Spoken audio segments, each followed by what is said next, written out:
సూర్యాపేట కాల్పుల మిస్టరీ ఇంకా కొనసాగుతూనే ఉంది. అందరూ విజయవాడ నుంచి హైదరాబాద్ వెళ్తున్న బస్సులోనే దుండగులు ప్రయాణించారనే ప్రచారం జరుగుతోంది. కానీ అసలు కథ వేరనే వార్తలు వినిపిస్తున్నాయి. సరూర్ నగర్ లో కాల్పుల తర్వాత దుండగులు తాండూరు నుంచి గుడివాడ వెళ్తున్న బస్సులో చాదరఘాట్ లో బస్సు ఎక్కినట్లు తెలుస్తోంది.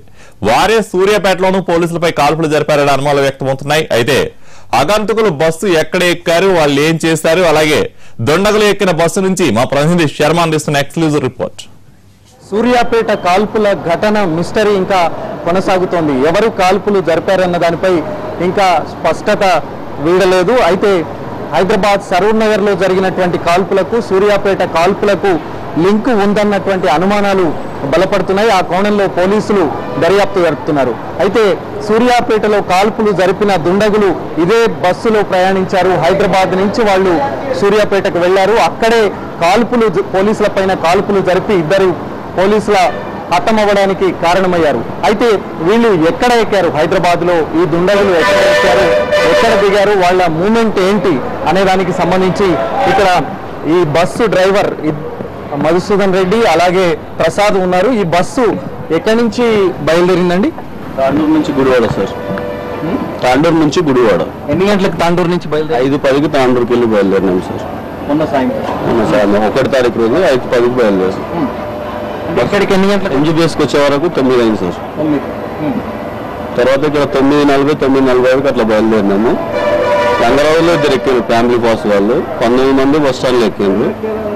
తర్వాత చాదరగట్ట ఇట్లా మళ్ళీ నెమ్మది అక్కడ హోటల్ దగ్గర ఇద్దరు ఎక్కారు. ఇద్దరు ఎవరు?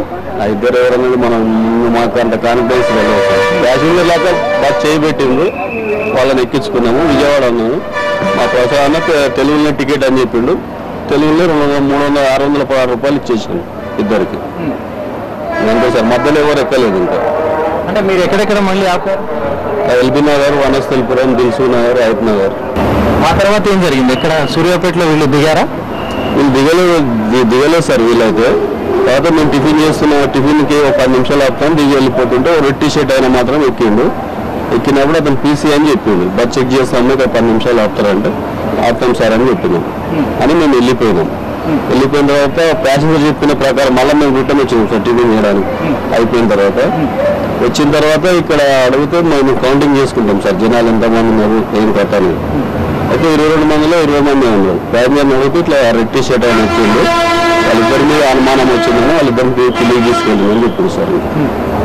మేము అక్కడ కంట్రోల్ కాంప్లీట్ చేయకపోతే అక్కడ కంట్రోల్ లేదు, మొత్తం బస్ స్టాండ్ మొత్తం గడబిడ ఉంది సార్.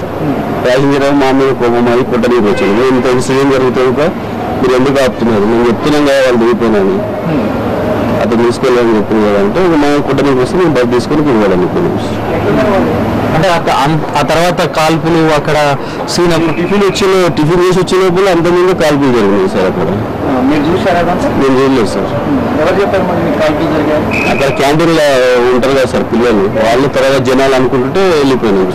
వెళ్ళి చూస్తే అక్కడ ఇద్దరు పడున్నారు. అంటే ఈ బస్సులో ఉన్న వాళ్ళే కాల్పులు జరిపారు? తెలియదు సార్, అది మాత్రం తెలియదు. ఎంత వయసు వీళ్ళకు ఉంటుంది? వాళ్ళు ఎక్కిన వాళ్ళు అయితే చాదరగట్ట రూట్లో ఎక్కిన వాళ్ళు అయితే 25-30 సంవత్సరాలు ఉంటుంది సార్. అయితే ఎట్లా ఉన్నారు అనేది కాన్ఫిడెన్స్ అయితే మాకు ఐడియా లేదు. అంటే వాళ్ళ డ్రెస్ ఎట్లా ఆఫ్ షర్టా ఫుల్ షర్టా తెలియదు సార్, అంత ఐడియా లేకుంటుంది. ఎందుకంటే డ్రెస్ గిస్లో అంత ఐడియా.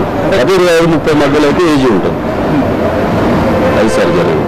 అంటే మరి మీరు విజయవాడ పోయిన తర్వాత తెలిసిందా ఇదంతా జరిగింది? మాకు నిన్న మధ్యాహ్నం తెలిసి సార్, మధ్యాహ్నంకి వెళ్ళి ఎస్పీ గారు, ఐజీ గారు, డిఎస్పీ గారు ఫోన్ చేసింది సార్.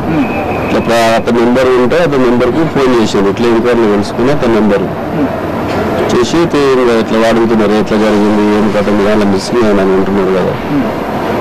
అంటే మేము మెసేజ్లు చెప్తాం, అది రానికపోతే అక్కడ కంట్రోల్ లేదు, బస్ స్టాండ్ మొత్తం గడపడ ఉంది. మేము టిఫిన్ చేసి వచ్చే లోపల ఇట్లా ఫైర్ జరిగిందని అన్నారు అక్కడ ఉన్నది. చూస్తే మా దాంట్లో తప్పిన ఎంక్వైరీ చేస్తే ప్యాసింజర్ ఇట్లా ఒక కానిస్టర్ రెడ్ టీ షర్ట్ అని వచ్చి కిందకి తీసుకెళ్ళిందని చెప్పేసి ఇంతే సార్. మీకు తెలిసి మీరు సూర్యాపేటకి ఎన్ని గంటలకు చేరుకున్నారు? 12:41 సార్. నేను పడుకున్నాను. 12:41 ఉంటుంది సార్. 12:40 కాల్పులు జరిగిన టైం ఇంకా 10-15 నిమిషాలు అంతే సార్. అంటే మధ్యలో మీరు వాళ్ళని చూడడం కానీ చేయడం? నేను పడుకున్నా సార్, రెస్ట్ తీసుకోవాలంటే. ఎందుకంటే మళ్ళీ సూర్యాపేట నుంచి బండి వెళ్ళారు కదా, హైదరాబాద్ బొమ్మలు అన్నీ నేను గప్ప చెప్పేస్తాను. మరి సూర్యాపేటలో మళ్ళీ డ్రైవ్ మీరు సూర్యాపేట నుంచి గుడివాడకు నేను వెళ్ళిపోయినా తీసుకుని బండి. ఇలా ఆ టైంలో మీరు అంటే లోపల ప్రయాణికులతో మాట్లాడారా? అదే అప్పుడు వాళ్ళిద్దరు తగ్గిందని చెప్పి నేను చాలాసేపు బండి ఆపినాను. నేను అదే చెప్తాను, చూసినామంటే క్యాంటీన్ అవి చూసి వచ్చి వాళ్ళు ప్యాసింజర్ ఏంటంటే మీకు సంబంధం లేదు అసలు. వాళ్ళు ఆల్రెడీ వేరే రెడ్ టీ షర్ట్ వేసుకున్నాను వచ్చింది, వాళ్ళిద్దరిని తీసుకొని పోయింది. వచ్చిన కవర్లో చార్జర్ తీసుకొని పోయినాను. వాళ్ళు అప్పుడు చెప్తున్నారు ఇది ఇంతసేపు ఆపి గొడవలో అయిన తర్వాత చెప్తున్నారు. ఏ సీట్లో కూర్చొని ఉంటారు వాళ్ళు? బ్యాకే కూర్చున్నారు సార్. నేను అంత అబ్జర్వ్ చేయలేదు సార్. ఇక మనం ఈయన ఆల్రెడీ బస్ స్టాండ్ అయినా తిరిగి వచ్చిండు ఆల్రెడీ చెప్తే. ఇంకో వచ్చి అక్కడ ఎవరు లేరన్నా కంట్రోల్ లేరు, ఎవరు లేరు ఎట్లా చేయాలంటే వీళ్ళు ప్యాసింజర్ కూడా చేస్తున్నారు లోపల విజయవాడలో. మాకు ఇది అవుతుంది సార్ అది అని చెప్పి వీళ్ళు ఇది చేసిన. వాళ్ళు ఏం చెప్పారు? పోలీసులు వచ్చి తీసుకెళ్లారని చెప్పారు. అంతే చెప్పారు, అంతే. వాళ్ళు ఏం చెప్పారు అదే అదొక మాట అన్నారు. కాల్పులు బస్సులో జరగలేదా? మనం బస్సు అసలు బస్సుకు బ్యాక్ సైడ్ అంటున్నాను. మీరు అంటే మీరు చూసినప్పుడు పోలీసులు కింద నేను వాళ్ళు దిగేటప్పుడు నాకు ఎదురైండ్రు. ఏం సార్ అంటే మేము పోలీసు అసలు చెక్ చేసుకోండి సార్ మేము క్యాంటీన్కి వెళ్ళిపోయినాం. అది అంతే. ఇక ఎవరు తీసుకోపోయింది లేదు, మాకు వీళ్ళు ప్యాసింజర్ చెప్తున్నా మాకు తెలిసింది అన్నట్టు. పోలీసులు మఫ్టీలో ఉన్నారా? మఫ్టీలో రెడీ టీ షర్ట్ వేసుకున్నానే ఫస్ట్ ఎదురైండు. సార్ ఒక ఇదంటే సరిపోండి అని చెప్పాడు. మీరు టిఫిన్ చేస్తాను సార్ 10 నిమిషాలు టైం పడుతుందంటే మీరు చేసుకుపోండి మేము చెక్ చేసుకుంటాను వెళ్ళిపోయారు. అంతే ఏం లేదు. కాల్పులు జరిగిన రోజు ఇది తాండూరు నుంచి గుడివాడకు బయలుదేరుతుంది. ఆ రోజు సాయంత్రం 6 గంటల ప్రాంతంలో ఈ బస్సు తాండూరు నుంచి బయలుదేరింది. హైదరాబాద్కు 9 గంటల ప్రాంతంలో ఇమ్లీవన్కు చేరుకుంది. ఇక్కడి నుంచి బయలుదేరినటువంటి ఆర్టీసీ బస్సు కొద్ది దూరం ముందుకు వెళ్ళగానే చాదర్గట్టు సమీపంలో 2 వ్యక్తులు ఎక్కారు. అయితే ఆ ఆగంతకులే చాదర్గట్ ప్రాంతంలో ఎక్కి సూర్యాపేటలో దిగారు, పోలీసుల పైన కాల్పులు జరిపారు అనే దానికి సంబంధించి స్పష్టమైనటువంటి ఆధారం ఈ బస్సులో ఎక్కిన తీరు, అక్కడ దిగినటువంటి తీరును బట్టి స్పష్టంగా తెలుస్తోంది. కెమెరామెన్ సీతారాంతో అరవింద్ శర్మ, ఎన్టీవీ, హైదరాబాద్.